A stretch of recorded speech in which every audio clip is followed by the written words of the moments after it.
So, due to a shipping error by Hasbro Australia, the next wave of deluxes dropped at Big W here early, so I was lucky enough to get my hands on a couple of them. You've seen Hot Shot, now let's have a look at Nucleous. Nuclear. It's pronounced nuclear. So upon seeing this guy, right, and this vehicle mode, I'm sure I'm not alone in having one thing clearly pop into mind. Presenting the car designed for the average man, the Homer. And as a child of the 90s growing up with Mad Magazine, there was one other thing that came to mind pretty quickly. Spy versus Spy. So with that in mind, I thought we'd do a versus on these high contrast combatants, both hailing from the Infernac universe. One carved from the sharpest crystal quartz, the other forged from the toughest igneous rock. Nucleous versus Magneous. Begin!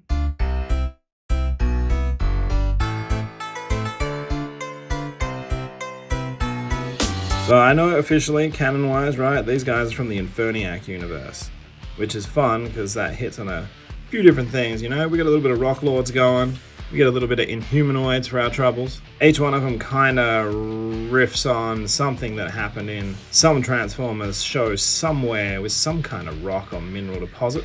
I like to think, right, my headcanon, it's a disease. It's something they've caught in the Legacy universe, in that pocket dimension at the end of time where everything is stopped. If you're there too long and aren't careful, you catch this. So, you know, there's the potential that this is one universe's runabout and run amok and they've just been calcified, you know? It's a different take on Cybertronian zombies, like a robotic cordyceps or something.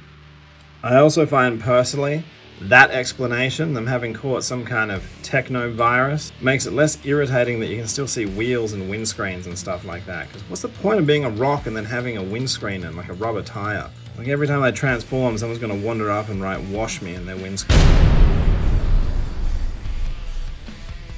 So let's kick the festivities off by having a look at their sculpt, shall we? We'll start with Nucleous, because he's newer and fresher. And I gotta say, he looks a lot like Rita Repulsa has summoned him up to go and harangue some teenagers, right? He's got some big Super Sentai energy. No, Rita! But given that he is a partial from this guy, they've changed quite a few pieces, and the pieces they haven't, they've managed to give a fairly different feel to by changing the deco. So in terms of changes, the head sculpt, obviously, the shoulders, the actual shoulder pauldrons are different, which is cool. Like, they serve the same function clearly, with that peg hanging out there, but where Magneous is all craggly, Nucleous has a little bit of more robotiness still shining through. Different super pecs, still that same void, which some would call hollowness. I do like the explanation that Mark gave us that these guys have no spark, so their spark chamber is empty. It's a good way to turn a deficit into a positive. Same waist, but the metallic here makes it feel and sit real different. Same thighs, different boots. Real different boots. I do like Magneous's Ninja Turtle toes more than Nucleus's flippers, and a really different roof, windscreen to the car. Again, why is this all craggly, but this managed to stay clean, right? I have trouble reconciling it in my mind. For some reason, design-wise, it sticks in my craw. It comes with Sculpt, despite the fact that, you know, they're mold buddies. Nucleus is obviously a partial off of Magneous. Despite my love of Super Sentai, I think this point's going to have to go to Magneous with his Movieverse Ironhide face. This may come as no surprise given their status as mold mates, but their articulation is remarkably similar. Head goes left to right, shoulders go all the way around, up to a 90, bicep swivel just above the elbow joint, which also pulls a 90. A point of articulation that is shared and I particularly enjoy is the ball-jointed wrists. So they obviously swivel and they can bend. You can get some pretty expressive action out of them, to the point where I don't know why this doesn't happen more. Unimpeded waist, universal at the thighs, forwardy, backity, uppity. Impeded a little bit by, you know, their spiky undies, but not a huge amount. Also, I don't know if anyone else has seen this yet, but horns, ears, eyes, nose, they're wearing bull boxes. They've got a really deep bend out of those knees. Ankles go a little bit back, very forward, and a little bit of a tilty tilt. Unfortunately, because they're quite stubby, stumpy dudes, despite all that articulation, they feel kind of hard to get into poses that are anything too dramatic, too exciting, because they're just little spuds of fellas. So they have all the articulation that one has come to expect, with the added bonus of those really nicely ball-jointed wrists and slightly more posable than average toes. So you would think this would be a draw on the points, right? But Magneous has the ever so slight advantage of a little bit of up and down because of the way his neck plate folds into the chest. Accessory-wise, they both come with a top of the car shield piece that you can either put in their hand, or if you take off one of their rock hunks, put it on the back of the arm, so they kind of cancel each other out. Big gold apps versus, cool looking Mad Max grills, it's a tough call. What makes this a really easy one to call is Pickaxe Beats double ice cream cone any day of the week. So one category that we don't often get to do is gimmickry. So as I'm sure you're all well aware, these guys are actually weaponizers, armorizers, fall apart friends, I don't know, whatever you want to call them. It's the incredible Crash Dummies! But they come apart, so let's do that, shall we?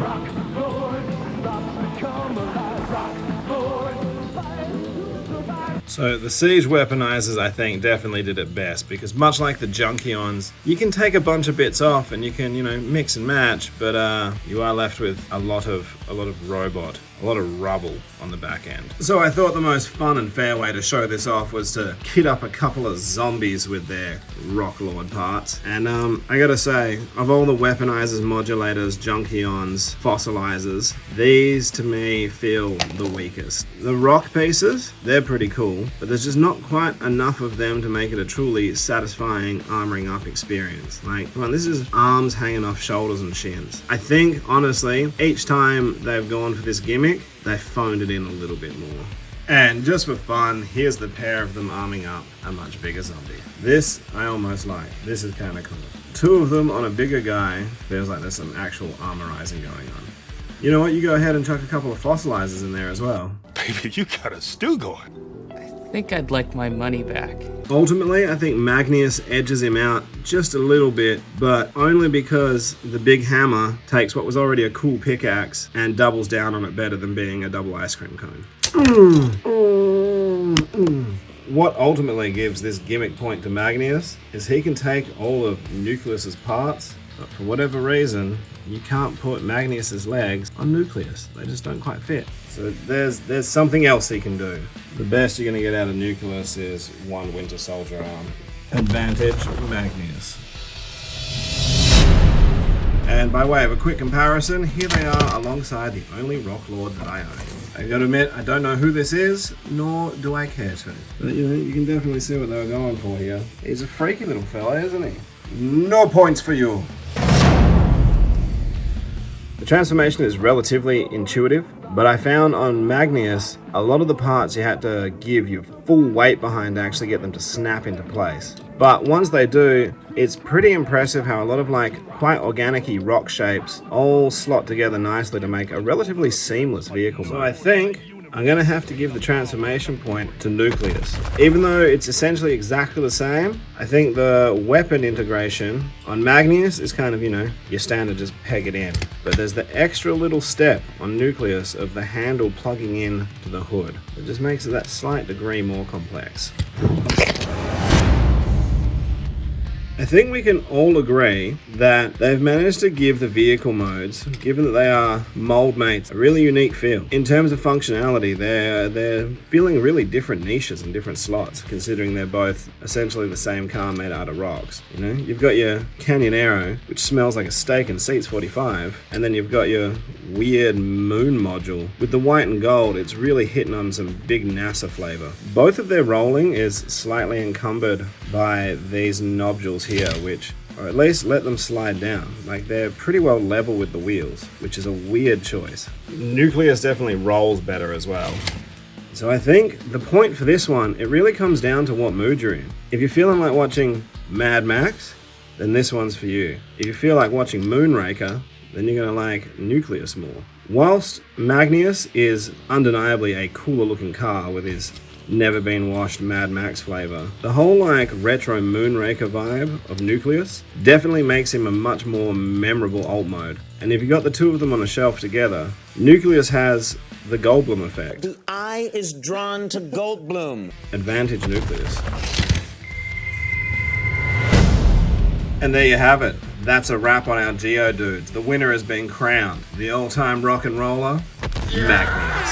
So what do you think? Have you got them? Are you going to get them? Do you agree with the rulings? Is this a fun play pattern? Hit me up in the comments below. I want to know. I like them. I think I like them. I would like to see a Voyager scaled one. That would be nice. I think this is a play pattern that could do with another big one, like we got with the Junkions. That was a cool turn of events.